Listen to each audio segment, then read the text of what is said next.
Hello again.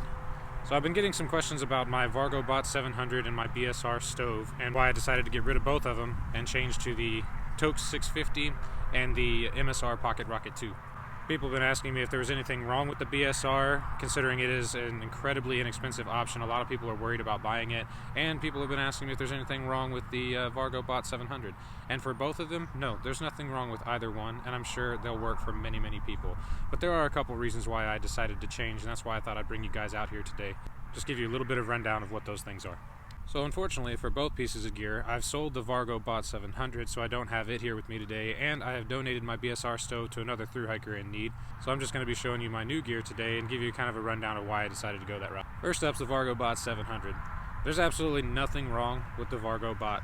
I actually really liked it. It was incredibly lightweight, given that it did have an entire screw top lid, which is much bulkier than your average cookpot lid. I believe it weighed in about 4.4 ounces, and for the size, that's pretty good. I initially bought the Bot 700 so I could have the option to cold soak and or use my stove whenever I chose to do either on the trail while I'm thru hiking the PCT. But me being very gung-ho and ready to buy my gear, I bought that Bot, which is quite expensive. I think it retails at just under $100, before I ever tried cold soaking. And after trying cold soaking with many different foods and different seasonings and things like that, I just don't think it's for me.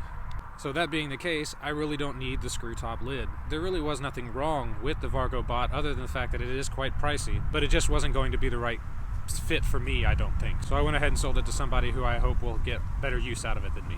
So when I was looking for a replacement cookpot, there were a couple things that made the Toaks 650 stand out. I was still looking to stay between the 650-700 milliliter range, but other than that, I wasn't really sure what I wanted to do. When I came across the Toaks 650, there were three things that stood out to me immediately that I wanted to check out. One was in the handles that had this little notch built in, so you can hold it with your fingers in a natural position, and the bottom part of the handle will go around your third finger so that you can keep the hot pot away from your hand while you're either eating or drinking out of it. The second point was the three little vent holes in the top so that when the water starts boiling and the steam starts coming out, it doesn't push your top off right away. With the Vargo Bot 700, it was meant to be able to seal so it couldn't have those three holes, or any holes for that matter, which meant as soon as it started boiling, it would just kind of bubble the lid and make it almost fall off before you could really get a chance to turn down the heat. Now, I'm sure with practice I could have stopped that from being a problem, but still nice to have those three little vent holes. The third part was the little tab that you use to pick the lid up. When you pull it, you can slide it over to the side a little bit to keep it sticking straight up so that when the pot's hot, you don't have to get your finger on top of that lid and touch it to scrape that piece up to pick it up. Now, that's a small little detail, but I think I'll save myself a lot of burned fingertips with that little addition. Now, some of you may have seen, I did insulate the handles of my Vargo Bot 700 because they got really hot. But something I found using this Toaks, the handles don't seem to get as hot as they did on the Bot, which is nice because now I don't have to insulate them and I can just leave it the way it is. As far as the BSR stove, for $14.95 on Amazon, it was an absolutely incredible little stove. It weighed 1 ounce inside the stuff sack that is included when you purchase the stove, which is crazy to think that you can get a full stove in its stuff sack at that weight. It's also very small and was quite efficient.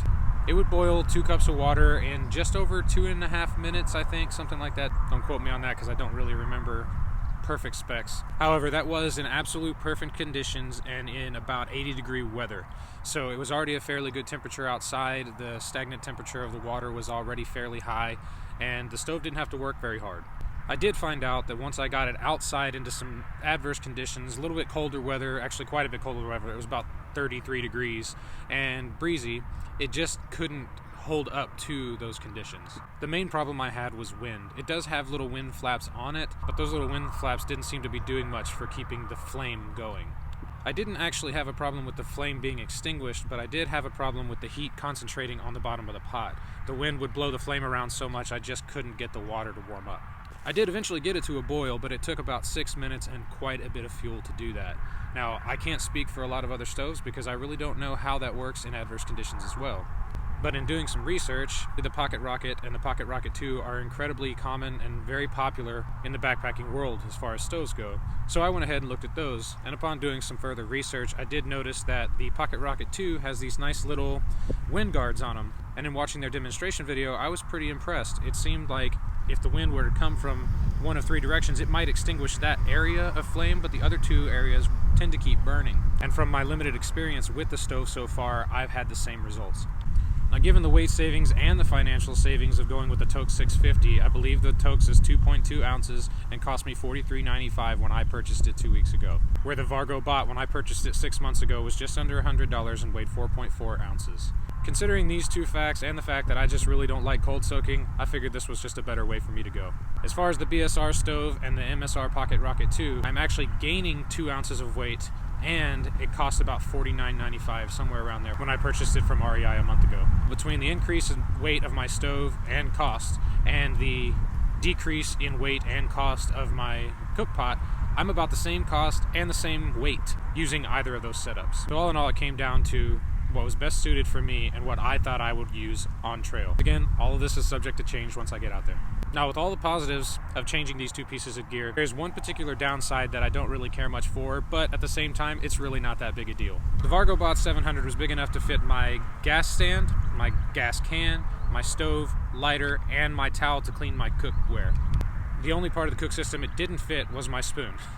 Part of this was due to the fact that it was a 700 versus the 650 that I have in the Toaks, and because it did have the screw top lid that had a hollow point inside the lid, I was able to stuff my micro towel up into the lid, and it kind of stayed out of the way for all the rest of the stuff to fit down in the pot. With this Toaks having your traditional style lid, which is just a flat lid that sits right on top, and it being a 650 versus a 700, I had to make the decision between putting my stove or my gas can inside the cook pot. I dabbled with both for a little bit, but I did decide ultimately that I don't want to carry the little red case that comes with the MSR2, so I want to protect my stove a little bit better, so it will be going inside my cook pot, and I'll put the gas elsewhere. Now, that's a very minor downside, and that's a personal preference of how I like to pack my gear, so I just have to change that preference up a little bit, and I think all will be well. So all in all, I think if you're going to go with any combination of the 4 pieces of gear that I've described here today, you're going to have a decent setup. I would just think very seriously about where you're going to be, how long you're going to be out, and what kind of conditions you think you might be in before you choose a stove, because there are a lot of different options in the stove, way more than just the 2 that I've put here today. They all have different benefits due to different climates and adverse weather conditions. As I said before, my reasoning for changing these 2 pieces of gear were not that the other 2 were poor in condition or were any less value, but for me and my personal situation, I think these 2 are going to be a lot better setup for me during my through hike of the PCT. So if you found the information in this video helpful, or you like the videos I've been putting here on YouTube, or you just want to follow me along on my PCT adventure next year, feel free to hit the subscribe button and follow along. Until next time.